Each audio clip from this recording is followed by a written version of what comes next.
All right, we just got done with an over 8 hour long stream, watching the announcement, talking about PoE 2, all that type of stuff, showing all the fun things that we did and on the LA event. That will be the next video. I might be cutting that video tonight. Another video on the LA event and PoE 2 and all that. I want to do something a little bit different today. We went over the patch notes over an 8 hour stream, and what I did is I took notes on what I find, at least what jumped out to me.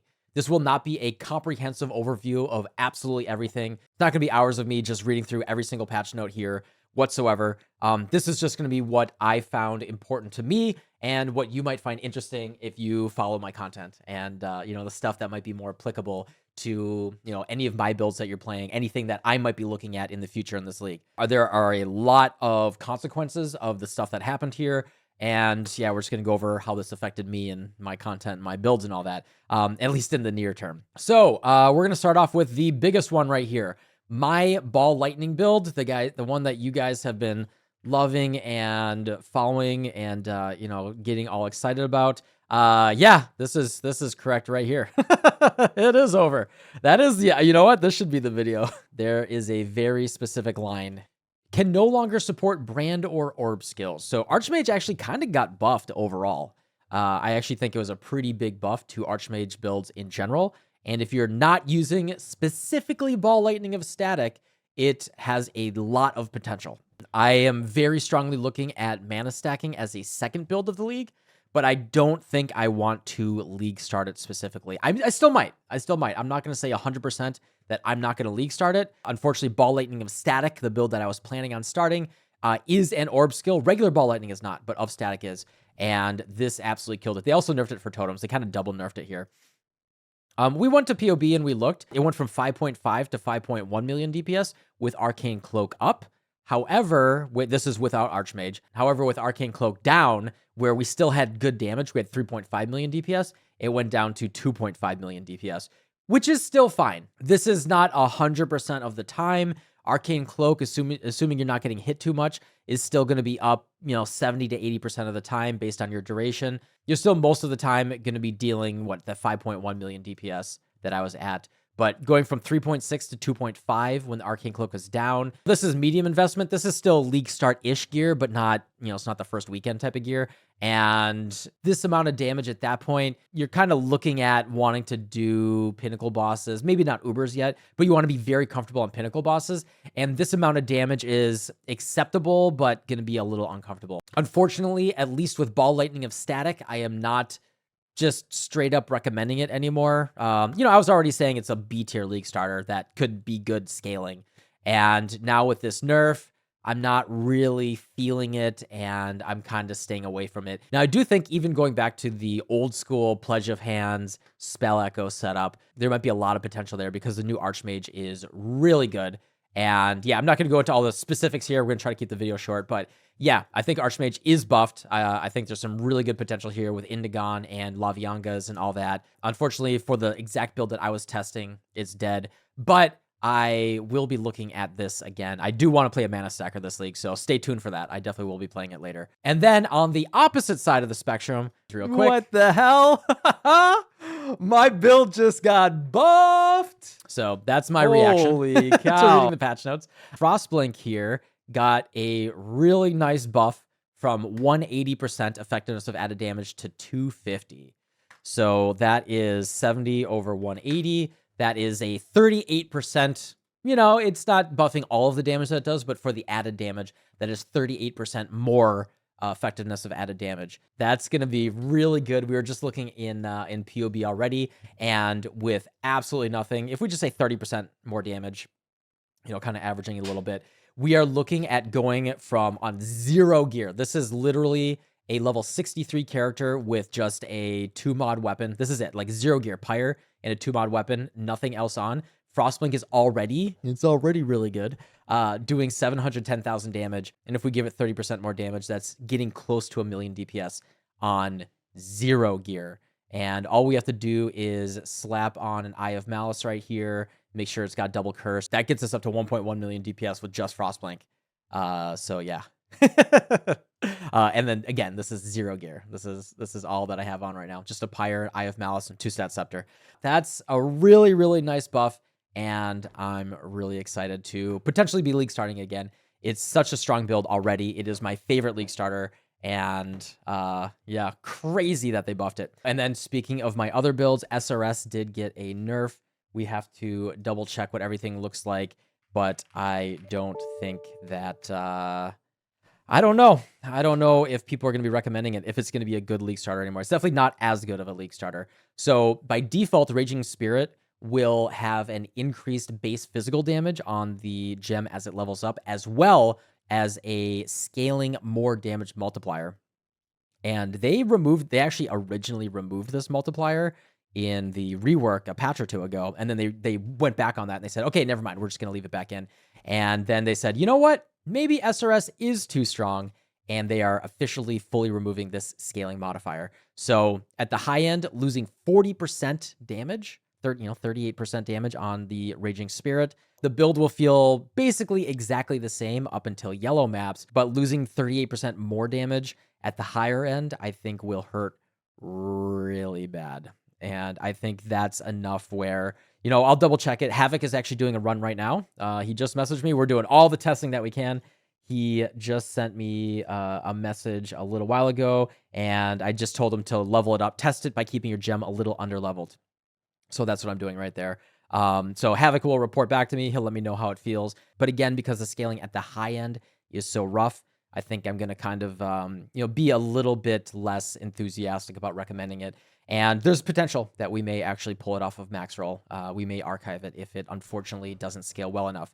However, Frostblink getting buffed, that is what's going on the on max roll, and I'm really excited about that. So that will be coming really soon. And so that's the stuff that directly affects me, that affects my builds and league starters that are out there right now. Now let's talk about the other things that I found interesting, but, may not be directly applicable to me right now, or just like generic game things.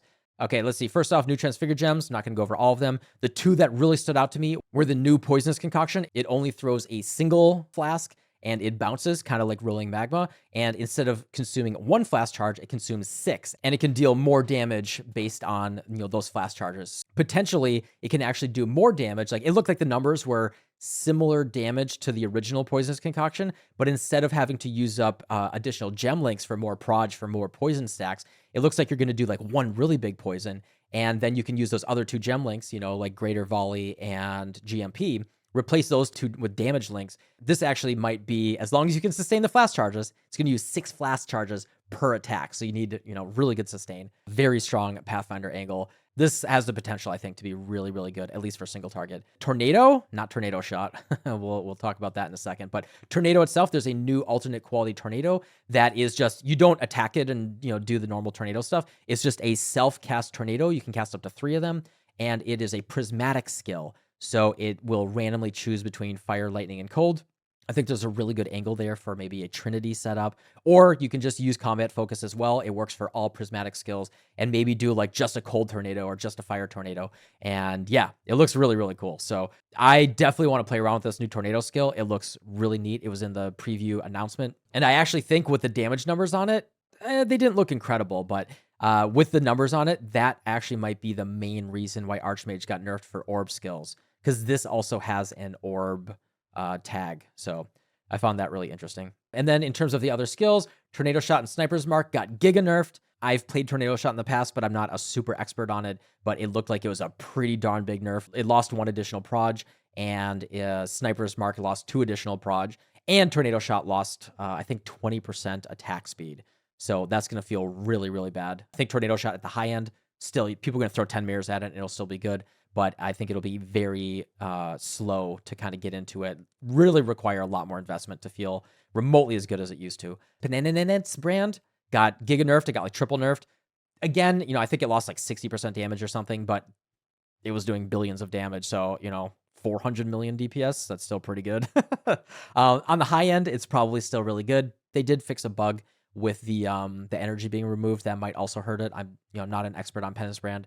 I played it once. I played it at, a low level, and I was like, holy shit, this thing's broken. It got triple nerfed, and probably still playable, but definitely doesn't look nearly as giga nerfed. Arc of Surging had effectively a bug. Arc of Surging is just supposed to shoot out tendrils and hit, and it's supposed to basically like fork and hit additional monsters. But the way it worked is it was able to just go back, and the forks would hit the same target, and you could kind of cheese it with Hydrosphere and basically do like 10x damage, 9 or 10x damage against a single monster. So that was a giga nerf. One of the most surprising things in this patch note was that Ralakesh boots barely got touched. Maybe the rarity changed. I don't know. They didn't say that. So, or the tier of unique that it is. So maybe it's harder to get. But the only thing they did is remove 30% movement speed, which they're less fun to wear now, but they're arguably equally as powerful. Because if you're still just running Badge of the Brotherhood, Ralakesh, you get movement speed per frenzy charge, and you're still blasting, right? So that was kind of weird. I thought that was a very, very strange nerf. Movement speed is really most of the time just like a quality of life thing and not player power. So I didn't like that. I don't like that nerf at all. The problem is because they're so powerful, they're still going to kind of crowd out, assuming they're still the same rarity, assuming they're still tier 1, because they're so powerful, they're still going to crowd out the design space for builds, because it's just going to be like, well, why aren't you using Badge of the Brotherhood Ralakesh with Malachai's Loop? Why are you doing anything else? So I kind of also hope that they're more rare. As a build maker, it crowds out the design space, and it's like stupid not to use it, right? So that kind of feels bad. So we'll see. Stormbrand got triple nerfed, just like Penance Brand. Stormbrand of Indecision, specifically. And so the question is it still... I have no idea if it's still going to be playable or good. Pretty big nerf for Stormbrand of Indecision. Alt arts. So this is a very interesting thing. If you don't know, in Standard League, or rather, I mean, not even just in Standard League, but there are things called alt arts, which are alternate qualities. Actually, it'd be easier. I have one alt art in just like a cheap alt art in Standard. Here we go. Here's a list of alt arts. Look at that. I actually didn't know gems have alt arts.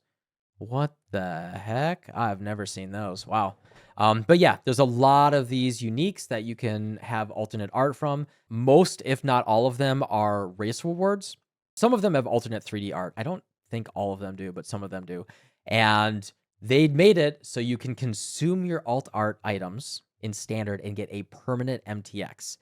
And the price of alt arts just went up by a lot. I guarantee it. All the Standard players that are hoarding alt arts, yeah, they're very, very happy right now. Because that's how you really, really flex on people. Is Cute Dog's definitely going to be going hard on these. This is fashion souls for sure.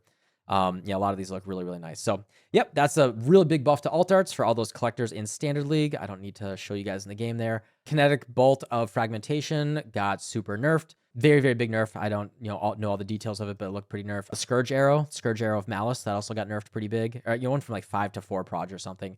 And I think Fubgun was saying, just play Lightning Arrow longer, whatever. Mana cost in general got nerfed. They removed the reduced mana cost from both flasks. So that flask modifier, as far as we can tell, maybe it's drop only, but probably not. That is gone. You can no longer craft it, and you can no longer unveil it. So if you relied on that to keep your mana cost down, or particularly if you're a Mageblood user, this is the death. For Forbidden Rite Cast and Crit, I think that build is finally gone. I can't believe you guys are playing it for so long. This is also going to be very uncomfortable for a lot of bow builds that reserve all but like 2 mana. And that's going to be a struggle for them, particularly if they relied early on lower investment with those jewel mods that have, I think it was like 3 to 5% reduced mana cost of skills. That was a really nice mod, actually. And that hurts to see. SRS got nerfed. Yeah, Necro potentially got a gigantic buff, most likely a gigantic buff. Everyone in chat was telling me that Gazi was basically just like blowing everything all over the screen, he was really excited, which I think is cool. Yeah, I think it's good for minions to get some love. Because of the removal of left mouse button on click stuff, they removed the old boner armor, and they reworked it so that minions by default get leech there, as well as 40% life as ES to make them nice and tanky. And then that apparently does work with the mastery for instant leech or even Vol Pact. So you can become very, very tanky as your own character while your minions are leeching for you. It's basically the same thing that was on the old Baron helmet for zombies only. So that is potentially very, very powerful. Not to mention that the leading node to that got reworked, so it's a 10% more damage multiplier, which at low investment will be worse, right? The This node right here, mindless aggression, used to have some really nice quality of life stuff. This was good at low investment. This got changed to instead be a 10% more damage multiplier. So at higher investment, when you already had good attack speed and increased damage, it's just 10% more damage. And that's a buff overall as well. Necro's looking really, really good. That's pretty awesome. The left mouse button, instant removal. Yeah, we did have a bingo board right here. It's not going to be as bad as feared. They did kind of give us back some things. They gave us a mastery to make mines detonate when you walk, so you don't need left click mine detonation. They made General's Cry cooldown a little bit lower, so it doesn't feel as bad. But yeah, it's still going to be pretty rough. You know, they removed bone armor. You know, Convocation's gone. You can put Convocation on the new support gem, but yeah, that's going to be kind of tough. So yeah, we have to see all of the consequences there. But I do think with that support gem, we might be able to see some really cool things. Brand recall is probably going to be insane there, etc. 5% chance to poison tattoo is probably bringing back some really good builds.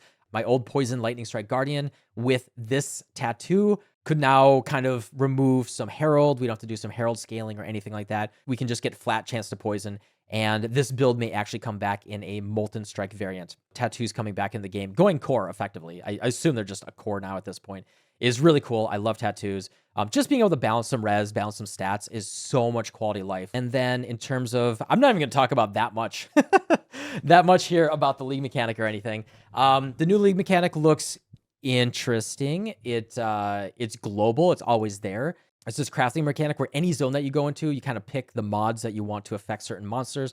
The monsters will basically be touched. They'll be like ghosted with certain boosts that you give them in the interface. When you kill those monsters, you can get corpses that you bring back to a graveyard, and you get this very harvesty mechanic. If you didn't see the original Harvest, basically you plant your own plot. You plant a plot now of a graveyard. So you're going to put all these corpses in, and then they're going to mature or something. Eventually, you're going to fill them all. And then you can choose a crafting mechanic like, hey, make a pair of boots with, you know, this corpse has 300% more life modifiers. This one has 10% chance to fracture, stuff like that. And then you craft a pair of boots, and then you get that pair of boots, and hopefully it has what you want. But it might not. It is Path of Exile crafting. If I'm going to be perfectly honest, it looks kind of convoluted. It looks complex and convoluted.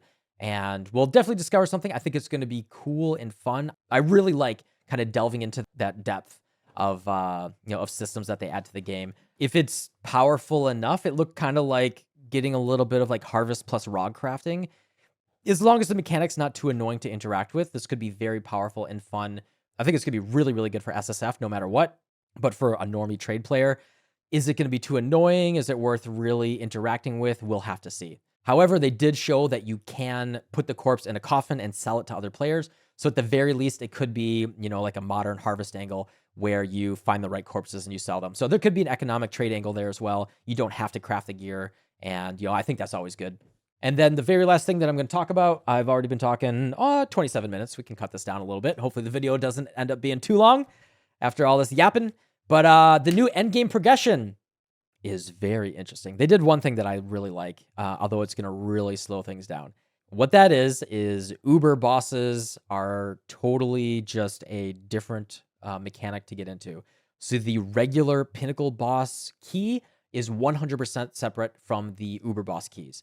And so the regular one, you do your 28 maps, you get your Eater of Worlds key. That drop table is just set to the non-Uber version. You fight the non-Uber version, that's it. And so the price of that key and incentivizing you to do the boss fights is based on the price of the items in there.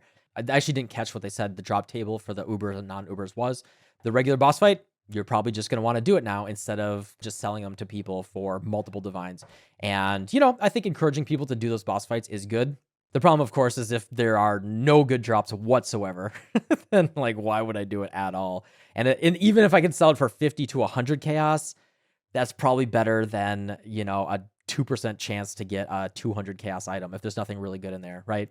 So we'll have to see how the economics balances out there, but the way that they usually do drop tables, I still don't know if this is enough to incentivize people to actually do the boss fight. The big thing, however, is that there are these new tier 17 maps that are unmodifiable. They're effectively mirrored, and they drop the way that they are. Don't think the modifiers are set in stone. I think they're randomly rolled, but they're very big and hard modifiers. They're like 30% stronger than all the regular mods. So imagine a map with the full hat, the hat at the top of your Atlas tree that makes them all those modifiers 30% stronger. That's basically baked into these maps.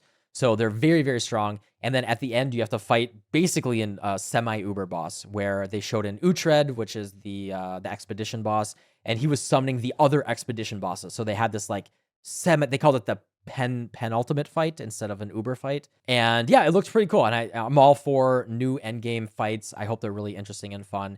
And yeah, it looked like there's going to be about a 2% drop rate of these T17 maps from tier 16 maps.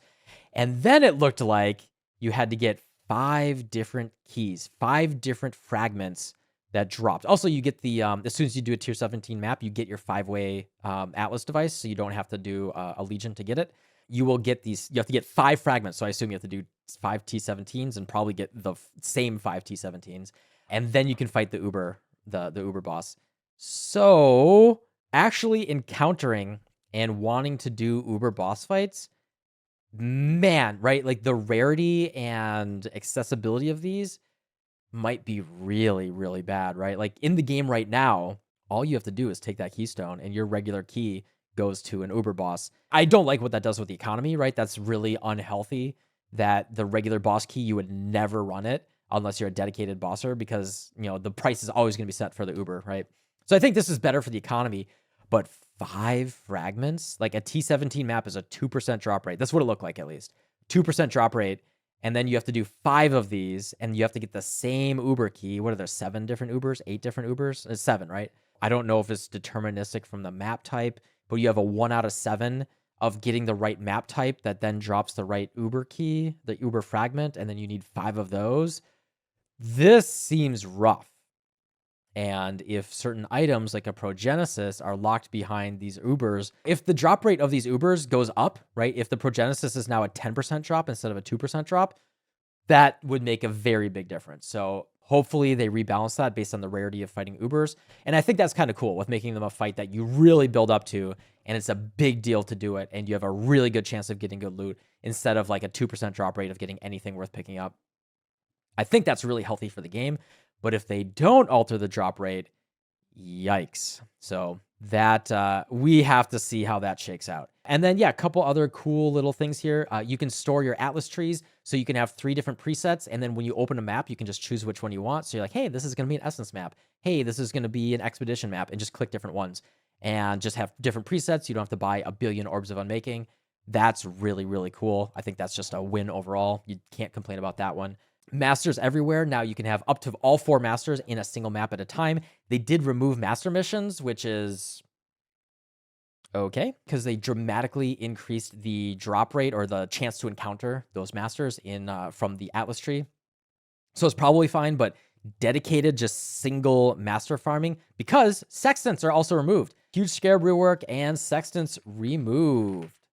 So sextants removed, you can corrupt maps and you get back a lot of these sextant modifiers, but a lot of them is the sextant modifiers were moved into scarabs. Gigantic scarab rework. The scarab fragment map device or stash was huge. Like it was dozens. There's dozens of them. They added so many different types. They're no longer different tiers. There's no longer a vendor recipe for them. There are now just dozens of different scarabs and they just do different things. So that's pretty interesting. They did not show all of the scarabs and everything that we get. We know we get anarchy scarabs, we get domination scarabs. It's going to be pretty interesting. All right, and that is all my yapping. I'm just going to leave it there. There's plenty more to talk about. This is just a slice, like a wide slice of the stuff that I found particularly interesting. If you just want a quick little overview of the stuff that jumped out to me, anyone that's going very deep into specific builds that, I'm not familiar with, I'm sure there's plenty more to talk about. I'm really interested to see how players respond to the Necropolis mechanic itself after Affliction League, where it was just, hey, collect some wisps and then get tens and tens of divines every single map. That versus a kind of tedious, strategic crafting mechanic. How are people going to respond to that? I think that's going to be really interesting. Might be a little bit of whiplash. So I think that might be why they kind of went so hard on quality of life stuff. Because there's definitely going to be some whiplash on like, hey, I used to get 50 divines every single map. And now I get 50 chaos, best case. Some pretty big changes. And we have to spend a couple days here really digesting them. But I am going to be really busy. The PoE2 stuff will be coming. I might edit that tonight, and maybe it's coming out a couple hours from after you watch this. We'll see. But yeah, thanks for watching. I'll see y'all tomorrow. Goodbye.